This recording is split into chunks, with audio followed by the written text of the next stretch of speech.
Dahil sa missile attack ng Iran sa Qatar, 10 oras na naantala ang flight ng 31 Pilipinong pauwi sa Pilipinas. Nakatakda silang dumating mamaya bilang bahagi ng repatriation sa gitna ng gulo sa pagitan ng Israel at Iran. Nakatutok si Darlene Kai.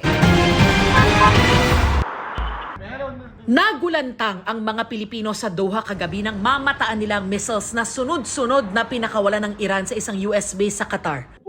Ang damay! Kuha ito ni J. Carlo Abrio na naka-duty noon bilang delivery rider sa Doha. Misulang fireworks display daw kung titignan mula sa malayo. Pero sa personal, ramdam na ramdam daw ng asawa niyang si Christine ang matinding takot. Yung amo ko, yung madam, biglang bumaba. Sabi magtago nga kami sa basement. And then yun nga, lahat kami nagbabaan. Halos 3 oras daw silang nagtago sa basement ng bahay ng kanyang amo kung saan siya nagtatrabaho bilang caregiver.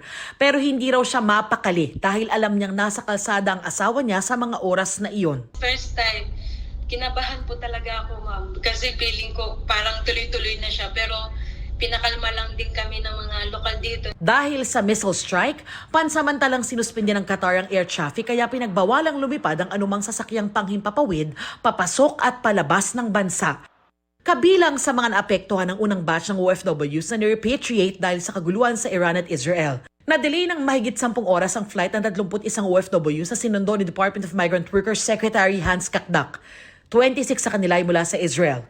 3 ang mula sa Jordan at tig-1 naman mula sa Palestine at Qatar. Nang payagan na uli ang mga biyahe, agad din silang nakasakay sa flight pabalik ng Pilipinas na nakatakdang dumating pasado alas 7 ngayong gabi. We're on our way home and we're thankful to the Qatari authorities. We're thankful to Ambassador Prem Melicor and the Philippine Embassy here in Doha and of course the President himself who has been monitoring our condition. Naghahanap na raw ang gobyerno ng ibang posibleng ruta na ligtas at hindi maaantala ang biyahe ng mga susunod na batch ng nagpapa-repatriate na OFWs na nasa higit 300 ngayon. At this point, we are currently also considering or studying that availing of a chartered flight.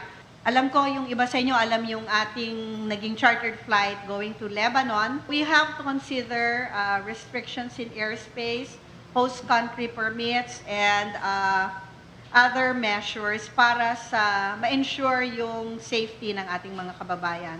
Sinisiguro ng DMW at OWA na anuman yung maging desisyon ng mga kababayan nating OFW sa Iran, Israel at ibang bansa sa Middle East, kung uuwi man sila o mananatili kung nasaan sila ngayon ay susuportahan sila at bibigyang tulong ng ating pamahalaan.